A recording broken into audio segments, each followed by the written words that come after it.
ধরুন আপনি একজনকে খুব ভালোবাসেন আর সে মানুষটিও আপনাকে ভালোবাসে, কিন্তু সমস্যা হলো আপনারা কেউ কাউকে এ কথা বলতে পারছেন না। ছেলেটি সারাদিন আপনার পেছন পেছন ঘুরে বেড়ায় আর আপনিও তার পাকলামিগুলো না দেখে থাকতে পারেন না, কিন্তু হঠাৎ একদিন আপনার জীবনে এমন একজন মানুষের আগমন ঘটে যে আপনার ভালোবাসার মানুষটিকে নৃশংসভাবে মেরে ফেলে, কারণ সে আপনাকেই পেতে চায়। এরপর আপনার ভালোবাসার মানুষটির আত্মা একটি মাছের শরীরে প্রবেশ করে এবং সে সারাক্ষণ আপনাকে সে খারাপ মানুষটির হাত থেকে রক্ষা করার চেষ্টা করতে থাকে।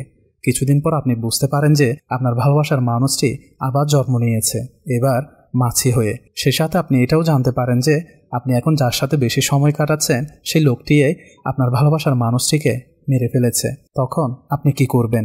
এমনই একটি চমকপ্রদ কনসেপ্ট নিয়ে 2012 সালে মুক্তি পেয়েছিল মাক্কি মুভিটি। এই মুভিতে অভিনয় করেছেন ন্যাচারাল স্টার নানি এবং সামান্তা। মুভিটির IMDb রেটিং 7.7 আউট অফ 10 এবং 70% গুগল ইউজার এই মুভিটি পছন্দ করেছেন। তাহলে চলুন বন্ধুরা একসাথে গল্পের মধ্যে ঢুকে পড়ি। Hello friends, welcome to my channel.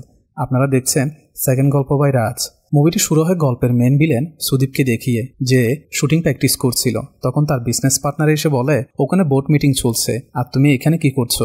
অফিসারকে অনেক বোঝানোর চেষ্টা করলাম, কিন্তু সে ফাইলে সই করতে রাজি হচ্ছে না। এখন কি করব? মেরে দিব? সুদীপ উত্তর দেয়, কথায় কথায় মারার কথা ছাড়া আর কিছুই জানো না। তার পার্টনার বলে, আচ্ছা এটা কি আমাদের জন্য নতুন কোনো কিছু?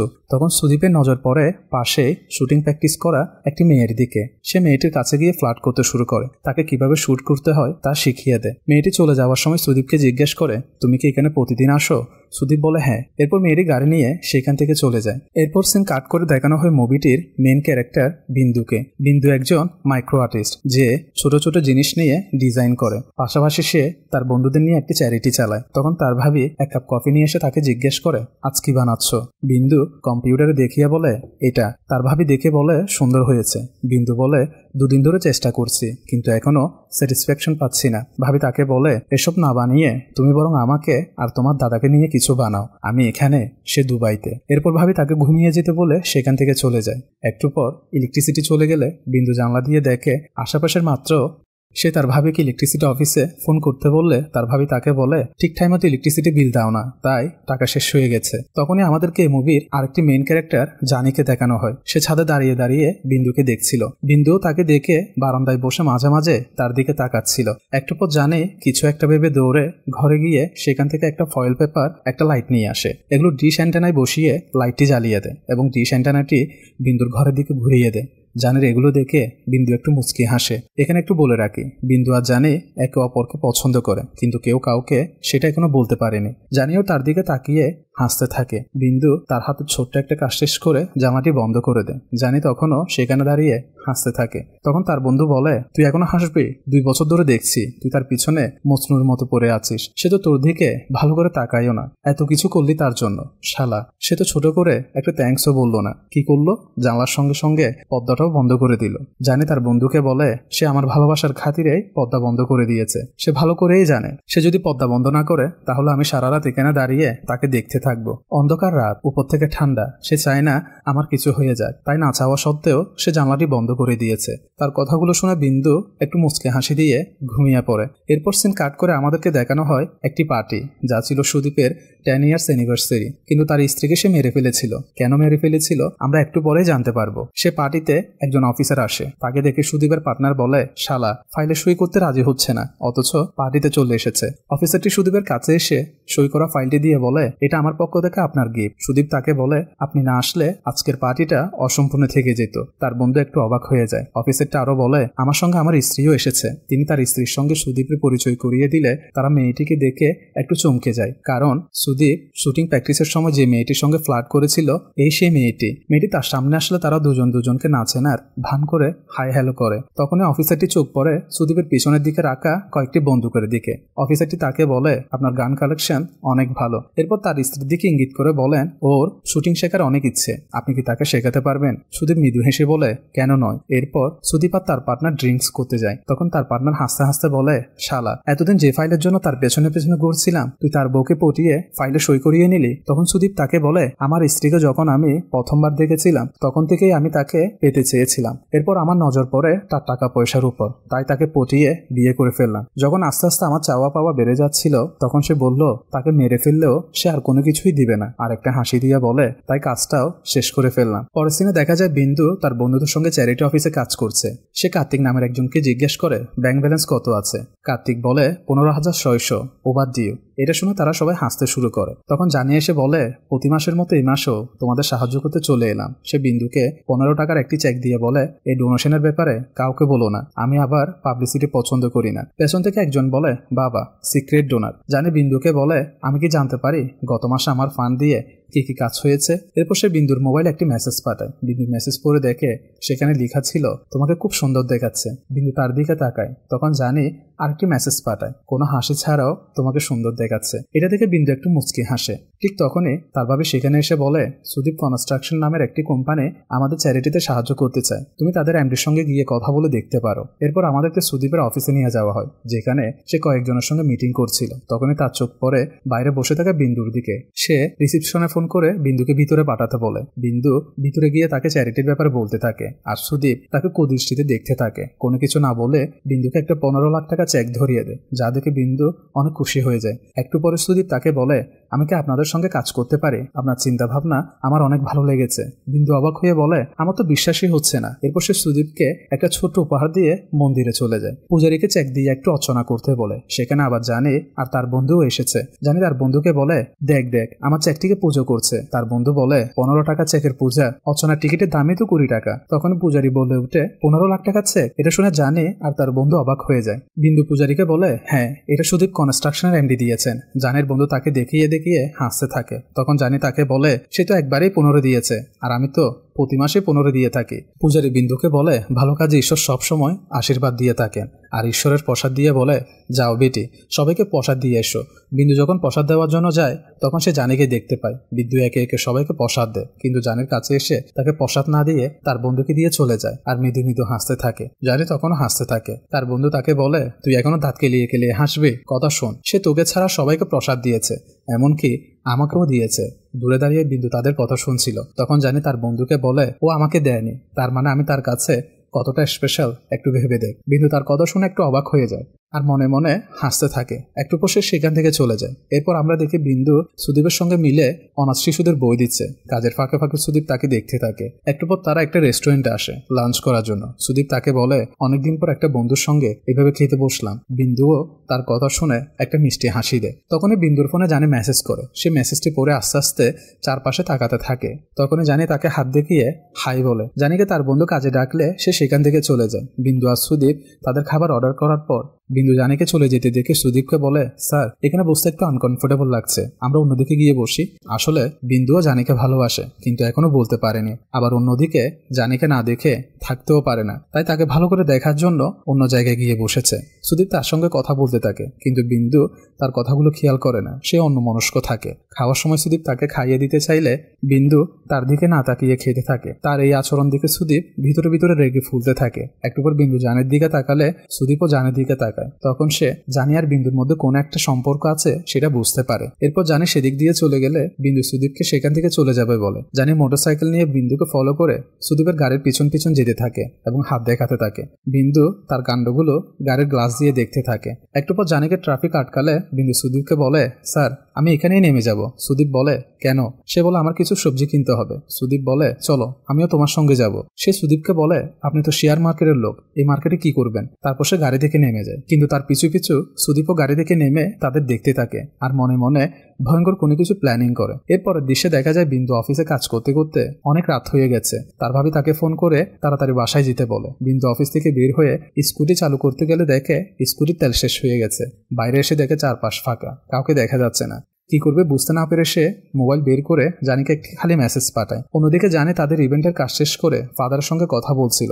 ফাদার তাদের পেমেন্ট দিতে চাইলে জানি বলে আপনার থেকে টাকা নিব না ফাদার, শুধু দোয়া করলেই চলবে। ঠিক তখনই জানি তার ফোনে বিন্দুর মেসেজ দেখতে পায়। সে খুশি হয়ে ফাদারকে বলে আপনার দোয়া কাজ করেছে ফাদার, থ্যাংক ইউ ফাদার। তার বন্ধু বলে কি হয়েছে ইয়ার? সে বলে বিন্দু মেসেজ পাঠিয়েছে। এই প্রথমবার পজিটিভ রেসপন্স। তার বন্ধু খুশিতে মোবাইলটা নিয়ে মেসেজটি দেখতে গেলে দেখে খালি মেসেজ। তখন জানি তার বন্ধুকে বলে ব্ল্যাঙ্ক মেসেজ ব্ল্যাঙ্ক চেকের মতো হয়ে থাকে। ওখানে যত খুশি তত টাকা বসিয়ে দাও, আর এখানে যা খুশি তা ভেবে নাও। তার বন্ধু বলে, তো তোর ব্ল্যাক মেসেজ কি বলে? জানি তার বন্ধুকে বলে জলদি তার কাছে যাওয়ার জন্য। এই বলে সে একটা দৌড় দেয়। একটু পর বিন্দু জানিকে তার দিকে আসতে দেখে একটা মুচকি হাসি দেয়। জানিকে বুঝতে না দেওয়ার জন্য সে গেট বন্ধ করতে যায়। জানি তার কাছে গেলে বিন্দু তাকে বলে কি? জানি বলে মেসেজ। সে বলে কি মেসেজ? জানি পকেট থেকে মোবাইলটি বের করে বিন্দুকে দেখালে সে বলে মেসেজ ডিলিট করতে গিয়ে রিপ্লাই চলে গেছে, সরি। বিন্দু জানির এক্সপ্রেশন দেখে মনে মনে হাসতে থাকে। জানিও বাইকটি ভিতরে দেখে বুঝে যায়, আর বিন্দুকে বলে অনেক রাত হয়ে গেছে, একা বাড়ি যেতে ভয় লাগছে, তাই একসাথে যাওয়ার জন্য আমাকে ডেকেছো তাই না? বিন্দু তাকে বলে এত বেশি ভাবার দরকারও নেই। তার কথা শুনে জানি মন খারাপ করে অন্যদিকে চলে যেতে শুরু করে। বিন্দু একটু যাওয়ার পর জানিকে চলে যেতে দেখে দাঁড়িয়ে থাকে। জানিও পিছন ফিরে তাকালে বিন্দুকে দাঁড়িয়ে থাকতে দেখে বুঝে যায়, তাই সে আবার দৌড়ে বিন্দুর কাছে আসে। বিন্দু আবার হাঁটতে থাকলে জানি তাকে বলে অনেক রাত হয়ে গেছে, বাড়ি যেতে আমার ভয় করছে, আমি কি আপনার সাথে যেতে পারবো? বিন্দুও মাথা নেড়ে বলে হ্যাঁ। তারপর একটা গানের সাথে সাথে আমাদেরকে তাদের কিছু সিন দেখানো হয়। গানটি শেষ হওয়ার পর বিন্দু জানিকে কিছু দেখানোর জন্য তার বাসায় আসে। সেখানে সে একটি পেন্সিলের উপর লাভের শেপ দিয়ে একটা লকেট বানায়, যেটা সে জানিকে বারান্দায় দাঁড়িয়ে দেখায়। জানি হেসে তার দিকে তাকালে বিন্দু লকেটটি নিয়ে দৌড়ে নিচে চলে আসে। তখনই একটি গাড়ি এসে জানিকে তুলে নিয়ে যায়। একটি পরিত্যক্ত জায়গায় এনে তাকে প্রচুর মারধর করে। সুদীপ তার কাছে গেলে জানি বলে, আমাকে কেন মারছেন স্যার? আমি তো আপনাকে চিনিও না, প্লিজ স্যার আমাকে যেতে দিন। সুদীপ বলে, মেয়েটি তোর পেছনে পাগলের মতো পড়ে আছে, তোর জন্য সে আমাকে পাত্তাও দিচ্ছে না। জানি বলে, আপনি কার কথা বলছেন স্যার? আমি তো বুঝতেই পারছি না। সুদীপ বলে, বিন্দু। জানি বলে, যদি কখনো বিন্দুর পাশেও যাস মেরে রেখে দিব। তারপর সুদীপ তাকে প্রচুর মারধর করে। একটু পর তার গলায় পা রেখে তাকে গালি দিতে থাকে। তখনই জানিকে মোবাইলে বিন্দু মেসেজ করে। সুদীপ মোবাইলটি বের করে দেখে বিন্দু তাকে মেসেজ পাঠিয়েছে, যেখানে লেখা ছিল আই লাভ ইউ। গলায় পা দিয়ে রাখায় জানি একটু পর মারা যায়। মোবাইলটি ফেলে দিয়ে সুদীপ সেখান থেকে চলে যায়। তার বানানো লকেটটি তার গলায় পরে ফেলে আর জানিকে মোবাইলে ফোন করে। ভাইব্রেশন থাকে ফোনটি একটু উপর থেকে মাটিতে পড়ে যায়। তখনকার স্লাইড ফোন হওয়ায় ফোনটি রিসিভ হয়ে যায়। তখন বিন্দু বলে আই লাভ ইউ। জানি কিছু বলছে না দেখে সে জানিকে বলে, কিছু বলছো না কেন? 2 বছর আমার পিছন পিছন তোমাকে ঘুরিয়েছি, সেজন্য প্রতিশোধ নিচ্ছ? প্লিজ জানি তাড়াতাড়ি চলে এসো। অন্যদিকে জানি নিতর দেহ পড়ে থাকে সেই জঙ্গলে। একটু পর জানির দেহ থেকে কিছু একটা বের হয়ে একটি পাতার মধ্যে থাকা কিছু ডিমের মধ্যে ঢুকে পড়ে। পরদিন সকালে বিন্দু তার অফিসে যাচ্ছিল। রাস্তায় কিছু মানুষ আর পুলিশ দেখে সেই স্কুটি থেকে নেমে সেখানে যায়। সেখানে গিয়ে দেখে রাস্তায় জানির লাশ পড়ে আছে। এটি দেখে বিন্দু পুরো চমকে যায় এবং নিজের চোখকে বিশ্বাস করাতে পারছিল না সে কি দেখছে। কিছুক্ষণ পর অ্যাম্বুলেন্সে করে পুলিশ লাশটি নিয়ে যায়। এভাবে কয়েকদিন কেটে যায়। পাতায় পড়ে থাকা ডিমগুলো ফেটে কিছু মাছি জন্ম নেয়। একটি ডিম থেকে একটি স্পেশাল মাছি জন্মায়। মাছিটি বিভিন্ন জায়গায় উড়ে উড়ে একটি ক্রিকেট বলের উপর বসে। কিছু ছেলে ক্রিকেট খেলছিল। একটু পর একটি ছেলে বলটি নিয়ে বল করলে আরেকটি ছেলে বলটিকে ছক্কা মেরে দেয়। বলটি উড়ে গিয়ে একটি বাড়ির উঠানে পড়ে। মাছিটি সেখান থেকে একটি বাড়ির ভিতরে ঢুকে পড়ে এবং সেখানে সুদীপকে দেখতে পায়। সুদীপ তখন ফোনে কথা বলছিল। মাছিটি রেগে গিয়ে সুদীপের সঙ্গে এগিয়ে যায় তাকে মারার জন্য, কিন্তু মাছিটি তার গালে ধাক্কা খেয়ে ফ্লোরে পড়ে যায়। একটি মাছির আর কতটুকুই বা শক্তি থাকতে পারে যে একজন মানুষকে মারতে পারবে? কিছুক্ষণ পর সুদীপ সেখান থেকে বের হয়ে যায়। মাছিটি উড়ে উড়ে বিন্দু রুমে চলে আসে। বিন্দু তখন অফিসে যাওয়ার জন্য রেডি হচ্ছিল। একটু পর মাছিটি বিন্দুর বানানো লকেটটিতে গিয়ে বসে। মাছিটি ভাবছিল বিন্দু তাকে দেখে চিনতে পারবে। বিন্দু লকেটটি তার গলায় পরে ফেলে। একটু পর বিন্দু টিপ পরার জন্য আয়নার সামনে গেলে মাছিটিও আয়নায় গিয়ে বসে। সে আয়নার যেদিকেই তাকায় মাছিটিও তার কপাল বরাবর গিয়ে বসে। একটু পর সে হাত দিয়ে থাপ্পড় মেরে মাছিটিকে দূরে ফেলে দেয়। বিন্দু তার রুমের দরজা বন্ধ করে দিয়ে রুম থেকে বের হয়ে যায়। মাছিটিও তার পিছু পিছু বের হয়ে আসে। নিচে আসলে তার ভাবি তাকে বলে, আজকে এত সকাল সকাল রেডি হয়ে কই যাচ্ছ? সে বলে অফিসে। তার ভাবি বলে, অফিস তো 10টায়, এখন তো 7টা। সে কোনো কিছু না বলে কাজ করতে শুরু করে। তখন তার ভাবি তাকে জিজ্ঞেস করে, কি হয়েছে তোমার? সে তার ভাবিকে বলে, কাজ করে তাকে ভুলার চেষ্টা করছি। তার ভাবি তাকে বলে, কাকে? সে বলে জানিকে। তখন পাশে থাকা মাছিটিও তাদের কথা শুনতে থাকে। বিন্দু তার ভাবিকে বলে, সবসময় তাকে দূরে রেখেছি, পিছন পিছন ঘুরিয়েছি, আর এখন সে এতই দূরে চলে গেছে যে আমি চাইলেও তার সঙ্গে দেখা করতে পারবো না। ভেবেছিলাম কান্না করলে মন হালকা হয়ে যাবে, কিন্তু যতই কান্না করি তার কথা আরো বেশি মনে পড়তে থাকে। এজন্য আমি কান্নাও করতে পারছি না। তার ভাবি তাকে জড়িয়ে ধরে সান্ত্বনা দেয়। সিন কাট করে বিন্দুর অফিসে দেখানো হয়, যেখানে বিন্দু একা বসে কাজ করছিল। তখন সুদীপ সেখানে আসে এবং বলে, জানের ঘটনাটি শুনে খুব খারাপ লাগছে। বিন্দু জিজ্ঞেস করে, আপনি এটা জানলেন কিভাবে? সুদীপ বলে, কামন বিন্দু, উই আর ফ্রেন্ডস, তাই বন্ধুদের খবর রাখতে হয়। এরপর সে বিন্দুর হাত ধরে বলে, আমার এখনো মনে আছে আমার স্ত্রী মারা যাওয়ার আগে বলেছিল মৃত্যুর পর যেন আমি তাকে ভুলে যাই, তাতে তার আত্মার শান্তি মিলবে। তুমিও যদি জানিকে সত্যিকারের ভালোবেসে থাকো তাহলে তাকেও ভুলে যাও। সুদীপের কথা শুনে বিন্দু কেঁদে ফেলে। ওই সময় মাছিটি দূর থেকে তাদের কথা শুনছিল। সুদীপ বিন্দুকে সান্ত্বনা দেওয়ার নাম করে তার কাঁধে হাত রাখে। এটা দেখে মাছিটি রেগে গিয়ে তার কানের কাছে গিয়ে শব্দ করে তাকে বিরক্ত করতে শুরু করে। কিছুক্ষণ পর মাছিটি তার কানের ভিতরে ঢুকে পড়ে। সুদীপ অস্বস্তিতে উল্টাপাল্টা আচরণ করতে থাকে। বিন্দু জিজ্ঞেস করে, স্যার আপনার কি হয়েছে? সুদীপ বলে, কিছু না, তোমাকে হাসানোর জন্য এসব করছি। তখনই সেখানে বিন্দুর বাকি বন্ধুরা চলে আসে। তারা তাকে দেখে খুশিতে আত্মহারা হয়ে যায়। তারা তাকে এক একজন এক এক কিছু অফার করতে শুরু করে। সুদীপ চলে যাওয়ার সময় বিন্দু বলে, স্যার আপনার কথা মনে রাখবো, জানিকে ভুলে যাওয়ার চেষ্টা করব। এটা শুনে মাছিটির আগে তার দিকে তাকায়। একটুকু সে মাছিটি সুদীপকে নানাভাবে বিরক্ত করতে থাকে, এমন অবস্থা করে একেবারে ন্যাংটো করে ছেড়ে দেয়। এরপর দেখানো হয় বিন্দু তার বন্ধুদের নিয়ে সুদীপের সঙ্গে দেখা করতে গিয়েছে। সুদীপ বলে, গত সপ্তাহে দিল্লিতে এডুকেশন মিনিস্টারের সঙ্গে দেখা করেছি। যদি আমাদের চ্যারিটির ব্যাপারে তাকে ভালোভাবে বোঝাতে পারি তাহলে বড় ডোনেশন পাওয়া যাবে। তার কথা শুনে সবাই খুশি হয়। সুদীপ বলে, আগামীকাল দিল্লি যাচ্ছি, তোমাদের মধ্যে কেউ যেতে চাইলে বলো, তোমাদের মন্ত্রীর সঙ্গে পরিচয় করিয়ে দিব। তাদের মধ্যে দিলীপ বলে, আমি যাব স্যার। এটা শুনে সুদীপ মনে মনে বিরক্ত হয়। আসলে সে চাইছিল বিন্দুকে নিয়ে যেতে। এরপর সবাই মিলে বিন্দুকে যেতে বললে বিন্দু রাজি হয়। মাছিটিও তাদের কথা শুনতে থাকে। সুদীপ রাতে ঘুমাচ্ছিল, তখন মাছিটি উড়ে এসে তার মুখে বসে এবং তাকে বিরক্ত করতে শুরু করে। মাছির বিরক্তিতে সে রুম ছেড়ে সোফায় গিয়ে শুয়ে পড়ে, কিন্তু মাছিটি সেখানে গিয়েও তাকে বিরক্ত করে। বিরক্ত হয়ে সে কাজের লোককে ফোন করে বকাঝকা করে। হঠাৎ সে টিভির স্ক্রিনে মাছিটিকে দেখতে পায় এবং রাগে মোবাইলটি টিভির দিকে ছুঁড়ে মারে। এভাবে মাছিটি তাকে সারা রাত বিরক্ত করে। শেষমেশ সে আর কোনো উপায় না পেয়ে সারা গায়ে চাদর মুড়িয়ে ঘুমিয়ে পড়ে।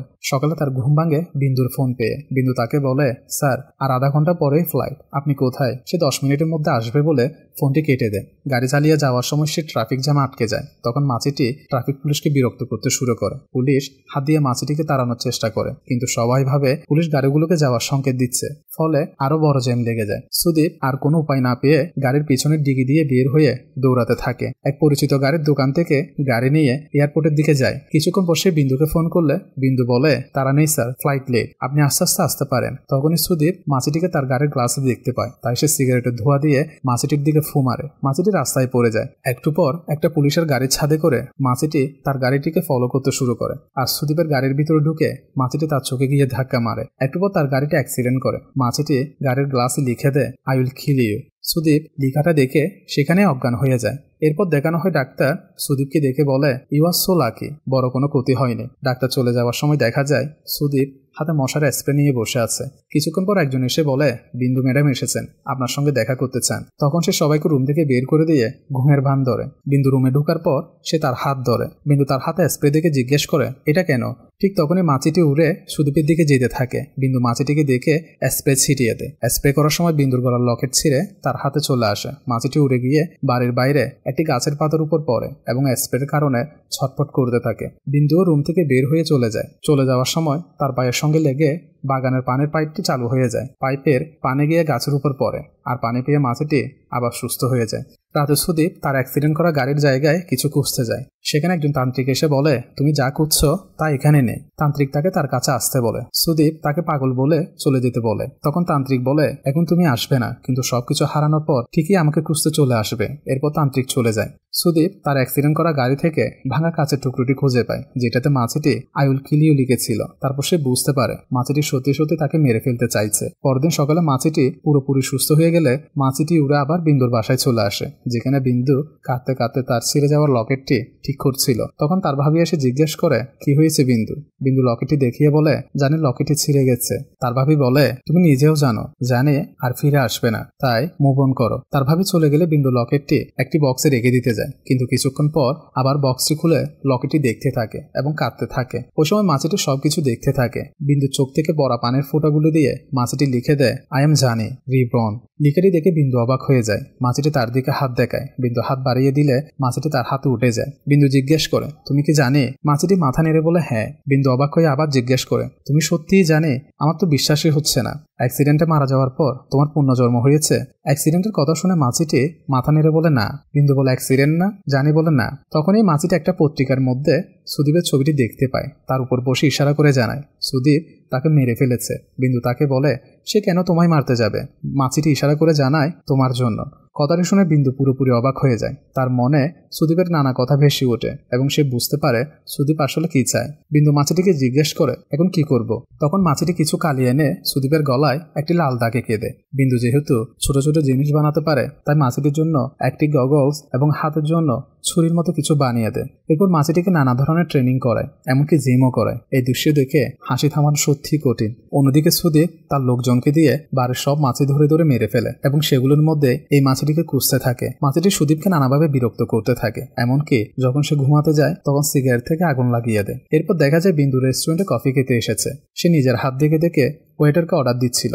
যখন ওয়েটার কফি নিয়ে আসে, বিন্দু প্লেটে করে মাছিটিকেও খাওয়ার জন্য কিছু দেয়। ওয়েটার প্লেটে মাছি দেখে সেটা বদলানোর কথা বললে বিন্দু বলে সে কফি খাচ্ছে। বিন্দুর এমন আচরণ দেখে ওয়েটার তাকে পাগল ভাবতে শুরু করে। অন্যদিকে সুদীপ তার পুরো বাড়ি গ্লাস প্রুফ করে ফেলে এবং চারপাশে সিসি ক্যামেরা বসিয়ে দেয়। মাছিটি যখন তার বাসায় ঢুকতে যায় তখন কোনোভাবেই ভিতরে প্রবেশ করতে পারে না। ফলে মাছিটি বিন্দুর কাছে গিয়ে বিষয়টি বুঝিয়ে বলে।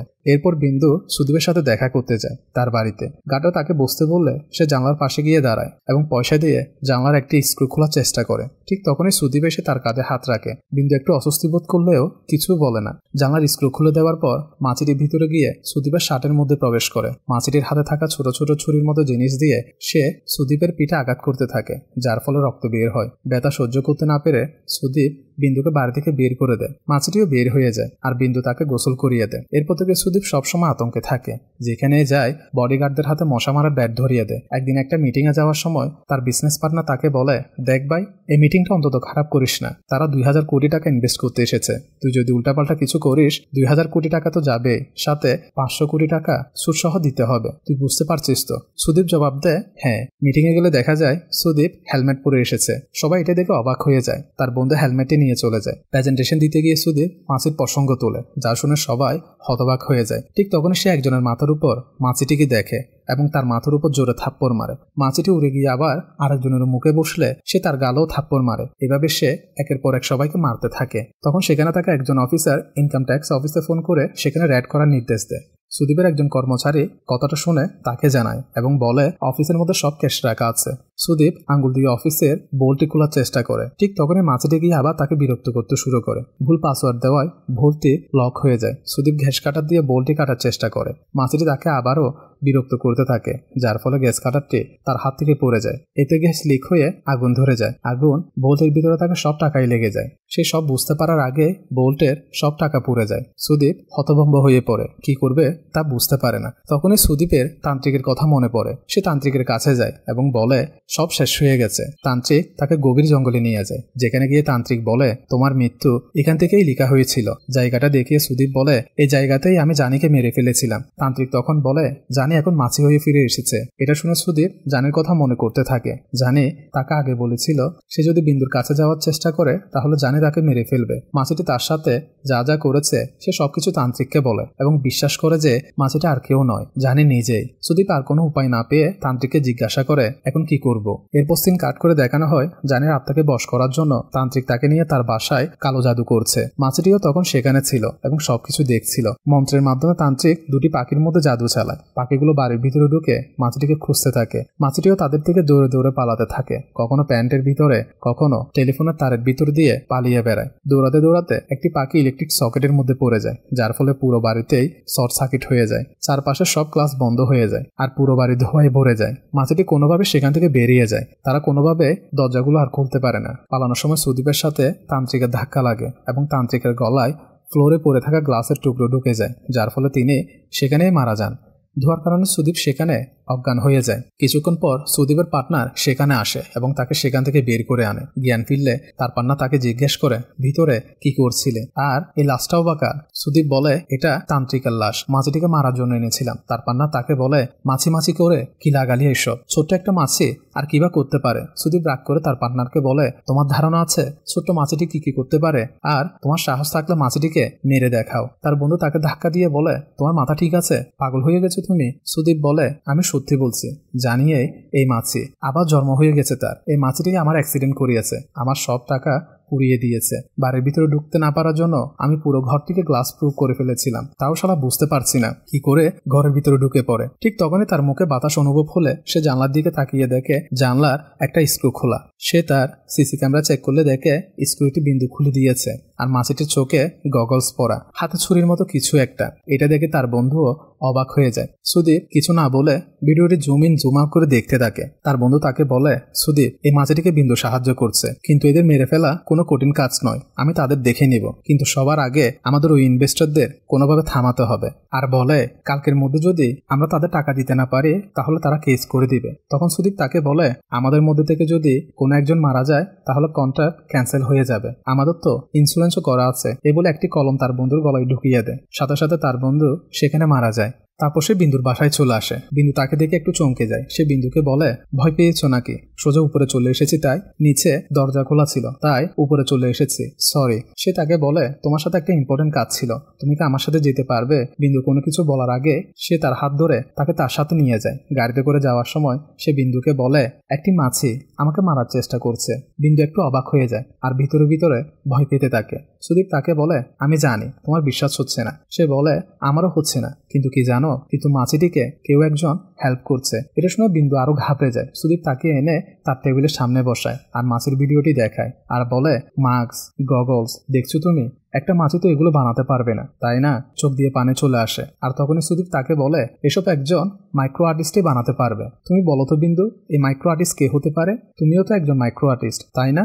বিন্দু টেবিলে একটি অ্যান্টি কাটার পেলে সেটা তার কাছে রেখে দেয়। কথা বলতে বলতে সুদীপ তার কাছে এলে সে সেটি দিয়ে তাকে মারতে যায়, কিন্তু সুদীপ তার হাত ধরে ফেলে আর তার গলায় ছুরিটি ধরে তাকে বলে, সব মেয়েরা আমার হাতের ইশারায় নাচে, আর একটা মাছির পিছনে তুই আমাকে কুত্তার মতো দৌড়িয়েছিস। আর চিৎকার করে বলতে থাকে, এই জানি শালা কই লুকিয়ে আছিস, সামনে আয়, আমি জানি তুই এখানে আশেপাশেই আছিস। আর বলে, সব সময়ের মতো লুকিয়ে লুকিয়ে আসিস না, এবার সামনাসামনি আয়, না হলে একে এখানেই মেরে রেখে দিব। এরপর মাছিটি এসে সুদীপের পায়ের নিচে বসে। সুদীপ বিন্দুকে বলে, আগের জন্মে তাকে কি করে মেরেছিলাম তুই তো দেখিস নি, এখন দেখ। তার একজন লোককে বলে তার পায়ের জুতা খুলে দেওয়ার জন্য। পা দিয়ে মাছিটিকে মারতে গেলে মাছিটি সেখানে থাকা একটা সুই তার পায়ে ঢুকিয়ে দেয়। বিন্দুও দৌড়ে সেখান থেকে লুকিয়ে পড়ে। সুদীপ রেগে গিয়ে মাছিটিকে এদিক সেদিক গুলি করতে শুরু করে। পুরো বাড়ি লন্ডমন্দ হয়ে যায়। পুরো বাড়িতে শর্ট সার্কিট হয়ে যায়। উপর থেকে একটা বড় লাইট ভেঙে নিচে পড়লে কাঁচের টুকরোগুলো তার পুরো শরীরে ঢুকে পড়ে। সে আরো পাগলের মতো হয়ে যায়। একটু পর তারা পুরো বাড়ি জুড়ে মাছিটিকে খুঁজতে থাকে। মাছিটি একটা সুই এনে তাকে মারার চেষ্টা করলে সে একটা স্পিকারে থাকা চুম্বক দিয়ে মাছিটিকে ধরে ফেলে আর খুশিতে নাচতে থাকে আর বলে, শালা 20 দিন ধরে আমার ঘুম হারাম করে দিয়েছিস, দেখ এখন আমি কি করি। তখন সে বিন্দুকেও খুঁজে বের করে আর একটা কাঁচের টুকরো দিয়ে মাছিটির একটা ডানা কেটে দেয়, তাই মাছিটি আর উঠতে পারে না। সুদিয়ে বিন্দুকে মাছিটিকে মারতে বলে। কিছুক্ষণ পর সুইটি মাছিটির পেটে ঢুকিয়ে দেয়। সুইটি বিন্দু বের করে ফেলে। মাছিটি তার হাতে উঠে ইশারায় তাকে বলে এবার তাকে মেরে ফেলবে। বিন্দু বলে ঠিক আছে। সুদীপ এসে তাকে বলে, তোমাদের দুজনের মধ্যে কথাও চলে, আমাকেও বলো না কি বলছে। মাছিটি সেখানে থাকা কিছু বারুদ তার শরীরে লাগিয়ে নেয়। সুদীপ ম্যাচস্টিক দিয়ে মাছিটির গায়ে আগুন লাগিয়ে দেওয়ার চেষ্টা করলে মাছিটির নিচ থেকে গিয়ে আগুনে ঝাঁপিয়ে পড়ে আর উড়ে গিয়ে সেখানে থাকা একটা বারুদের মেশিনে ঢুকে পড়ে। সাথে সাথে পুরো বাড়িতে আগুন লেগে বিস্ফোরণ হয়ে যায়। বিন্দু একটা জায়গায় লুকিয়ে পড়ে, তাই তার কিছুই হয় না। বিন্দু কান্না করতে থাকে। মাছিটির একটা ছিঁড়ে যাওয়া পালক এসে বিন্দুর হাতে পড়ে। পরের সিনে দেখানো হয় বিন্দু ছিঁড়ে যাওয়া পালক দিয়ে আরো একটি লকেট বানিয়ে স্মৃতি হিসেবে তার গলায় পরে রাখে। আর এখানে মুভিটি শেষ হয়ে যায়। মুভিটি সবাই এন্টারটেনমেন্ট পারপাসে নেবেন। এতক্ষণ পর্যন্ত সাথে থাকার জন্য ধন্যবাদ। দেখা হবে নতুন কোনো গল্প নিয়ে। আর চ্যানেলে নতুন হয়ে থাকলে চ্যানেলটিকে সাবস্ক্রাইব করে পাশে থাকবেন।